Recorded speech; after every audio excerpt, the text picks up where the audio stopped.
നമ്മുടെ ഉപരാഷ്ട്രപതിയായിരുന്ന ധൻഖർ, ജഗദീഷ് ധൻഖർ പെട്ടെന്ന് അപ്രതീക്ഷിതമായിട്ട് രാജി അങ്ങ് പ്രഖ്യാപിച്ചു. എന്താണ് രാജിക്ക് കാരണം എന്നുള്ളത് മനസ്സിലായിട്ടില്ല. നേരത്തെ ധൻഖർ തന്നെ പുറത്തു പറഞ്ഞിരുന്നു, അതായത് ഈ ടേം കഴിഞ്ഞാൽ ദൈവം വിചാരിച്ചില്ലെങ്കിൽ ഞാൻ ഇത് പിന്നെ തുടരാൻ ആഗ്രഹിക്കുന്നില്ല എന്ന് പറഞ്ഞു.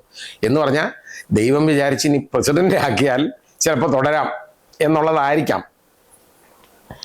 ഏതായാലും ഇദ്ദേഹത്തിൻ്റെ രാജി അപ്രതീക്ഷിതമായിട്ടാണ് നമ്മൾ കണ്ടത്. അദ്ദേഹത്തിന് ആരോഗ്യ പ്രശ്നങ്ങളുണ്ടായിട്ട് പറയപ്പെടുന്നു. പക്ഷേ അങ്ങനെയൊക്കെ ഉണ്ടെങ്കിൽ പോലും ഈ അടുത്ത സമയത്ത് കേരളമൊക്കെ സന്ദർശിച്ചാണ്. അപ്പോൾ അങ്ങനെ ഇവിടെയൊക്കെ വരണമെന്നുണ്ടെങ്കിൽ വലിയ ആരോഗ്യ പ്രശ്നമുള്ള ഒരാളാണെന്നുണ്ടെങ്കിൽ ഇങ്ങോട്ട് വരാൻ സാധ്യതയില്ല എന്നെനിക്ക് തോന്നുന്നു. ഏതായാലും പെട്ടെന്നാണ് ഇങ്ങനൊരു രാജിപ്രഖ്യാപനം വന്നത്. ഇതിൻ്റെ പുറകിൽ കുറേ കാര്യങ്ങളുള്ളതായിട്ടും ഇത് വേറെ ആർക്കെങ്കിലും വേറെ മറ്റാർക്ക് വേണ്ടിയാണോ ഈ രാജി എന്നുള്ളതിനെക്കുറിച്ചും പല സംശയങ്ങളും പല കോണിൽ നിന്നും വരുന്നുണ്ട്. ഇത് ആദ്യം കേട്ടപ്പോൾ എനിക്ക് തോന്നിയ ഒരു സംശയം ഞാൻ പറയാം. അത് ഇന്നിപ്പോൾ പത്രങ്ങളിൽ കണ്ട, അതുകൊണ്ടല്ല ഞാൻ പറയുന്നത്. അല്ലാതെ തന്നെ ഞാൻ പ്രകടിപ്പിച്ച സംശയമാണ്. ഇത് നമ്മുടെ ഒരു ഒരു ഒരു പ്രത്യേക രാഷ്ട്രീയം ആയിട്ടിപ്പോൾ കൊണ്ടു നടക്കുന്ന ശശി തരൂരുണ്ടല്ലോ, അദ്ദേഹം കോൺഗ്രസ്സുകാരന എന്ന് പറയപ്പെടുന്നു. പക്ഷേ കോൺഗ്രസ്സുകാരനാണോ എന്ന് കോൺഗ്രസ്സുകാർക്ക് സംശയമുണ്ട്, തരൂരിന് സംശയമുണ്ടെന്ന് തോന്നുന്നു. അങ്ങോട്ടും ഇങ്ങോട്ടുമൊക്കെ ചാഞ്ചാടി നിൽക്കുകയാണ്, അറിയാൻ വയ്യ. പക്ഷേ അത് കാരണം അദ്ദേഹം നമ്മുടെ ബഹുമാന്യനായ പ്രധാനമന്ത്രി ശ്രീ നരേന്ദ്രമോദിയുടെ ഒരു സ്പോക്സ് പേഴ്സണായിട്ട് പല രാജ്യങ്ങളിലും പോകുന്നു, അദ്ദേഹത്തിന് വേണ്ടി സംസാരിക്കുന്നു,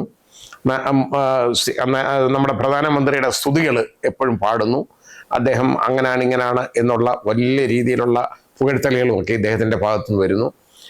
അത് യഥാർത്ഥത്തിൽ അദ്ദേഹം വേറെ ആർക്കും വേണ്ടിയല്ല പറയുന്നത്. അത് പറയുന്നത് BJP നല്ല പാർട്ടിയാണെന്നൊന്നും അദ്ദേഹം പറയുന്നില്ല. പക്ഷേ പ്രധാനമന്ത്രിയെ അദ്ദേഹം ആ രീതിയിലൊരു ഹൈ പെഡസ്റ്റലിൽ നിർത്താനായിട്ട് പ്രത്യേക ശ്രദ്ധ പുലർത്തുന്നു എന്നുള്ളതും നമുക്ക് കാണാനുണ്ട്. അതേപോലെ ഒരാൾ തന്നെയാണ് ആരിഫ് മുഹമ്മദ് ഖാനും. ഇപ്പോൾ ഇവരിൽ ആർക്കോ വേണ്ടി ആണ് ഇതുപോലെ നമ്മുടെ ജഗദീപ് ധൻഖർ രാജിവെച്ചത് എന്ന് ഒരു സംശയം ജനങ്ങൾക്കുണ്ടായാൽ അതിന് നമുക്ക് കുറ്റം പറയാൻ പറ്റില്ല. സംശയിക്കാൻ എല്ലാവർക്കും അവകാശമുണ്ടല്ലോ. ഇതൊരു സംശയം മാത്രമാണ് ഇങ്ങനെ ഒരു സംശയം ഉള്ളത്. കാരണം പ്രത്യേകിച്ച് ഒരു പ്രസ്താവന നമ്മുടെ ഈ തരൂരിൻ്റെ ഭാഗത്തുനിന്ന് അത് വന്നതെന്ന് പറഞ്ഞാൽ തരൂർ BJP ഞാൻ ഒരിക്കലും BJP ചേരത്തില്ല എന്ന് പ്രഖ്യാപിച്ചു. അപ്പം BJP ചേർന്ന് കഴിഞ്ഞാൽ ഈ സ്ഥാനത്തിനേക്ക് ഇച്ചിരി ബുദ്ധിമുട്ടുണ്ട്, അതുകൊണ്ട് വേണ്ടല്ലോ. അപ്പോൾ അതായിരിക്കാം, നമുക്ക് അറിഞ്ഞുകൂടാ. ഏതായാലും ഇങ്ങനെ മിലിറ്റേറ്റ് ചെയ്ത് നിൽക്കുന്ന തരൂരിനെ, എന്നാൽ തരൂർ കോൺഗ്രസ്സുകാരനല്ലേ, ഒരു കോൺഗ്രസിൻ്റെ MP ഞങ്ങൾ പിടിച്ച് ഉപരാഷ്ട്രപതിയാക്കി എന്ന് പറഞ്ഞാൽ അത് BJPക്ക് ഒരു ആഡഡ് ആയിട്ടുള്ള ഒരു ഇമേജ് വരും, അതിനകത്ത് വരും. നമ്മുടെ പ്രധാനമന്ത്രിക്കും അത് ഒരു ആഡഡ് ആയിട്ടുള്ള ഇമേജ് വരും. ഞാനിങ്ങനെ കണ്ടവരെയൊന്നും അല്ല പിടിച്ചാക്കുന്നത്, കൊള്ളാവുന്ന ഒരാളെ, ഒരു വിവരമൊക്കെ ഉള്ള ഒരാളെ, കഴിവുള്ള ഒരാളെ ഞാൻ ഉപരാഷ്ട്രപതിയാക്കി എന്ന് പറഞ്ഞാൽ അതിന് അദ്ദേഹത്തിനും ഒരു വലിയ മൈലേജാണ്. അപ്പോൾ ആ ഉദ്ദേശം അതിൽ കണ്ടേക്കാം, നമുക്കറിയില്ല. അങ്ങനെ ആക്കുന്നെങ്കിൽ ഇനി അതിനുള്ള സാധ്യതകൾ, അതുകൊണ്ട് തരൂർ ഈ പോസ്റ്റിന് കൊള്ളത്തില്ലെന്ന് ഞാൻ പറയത്തില്ല. വളരെ യോഗ്യനാണ് ആ പോസ്റ്റിന്, ഒരു കുഴപ്പമില്ല, പരമയോഗ്യനാണ് ഈ കാര്യത്തിൽ, അതിന് സംശയമൊന്നുമില്ല. ഒരു രാഷ്ട്രീയക്കാരൻ എന്നുള്ള നിലയ്ക്കല്ലാതെ ബാക്കി ഏതിനും തരൂരിനെ കൊള്ളിക്കാം എന്നുള്ള ഒരു അഭിപ്രായക്കാരനാണ് ഞാൻ. പിന്നെ ഇത് മാത്രമല്ലാതെ വേറെ ഒന്നും പറയപ്പെടുന്നത് UN സെക്രട്ടറി ജനറലായിട്ട് ഉള്ള ഒരു പോസ്റ്റിങ് അത് വരണമെന്നുണ്ടെങ്കിൽ ഇപ്പോൾ നമ്മുടെ ബഹുമാന്യനായ പ്രധാനമന്ത്രി ഈ ലോകം മുഴുവൻ സഞ്ചരിക്കുന്ന ആളാണ്. അദ്ദേഹത്തിന് ഒരുപാട് രാഷ്ട്ര നേതാക്കളുമായിട്ട് വളരെ അടുത്ത പരിചയമുണ്ട്.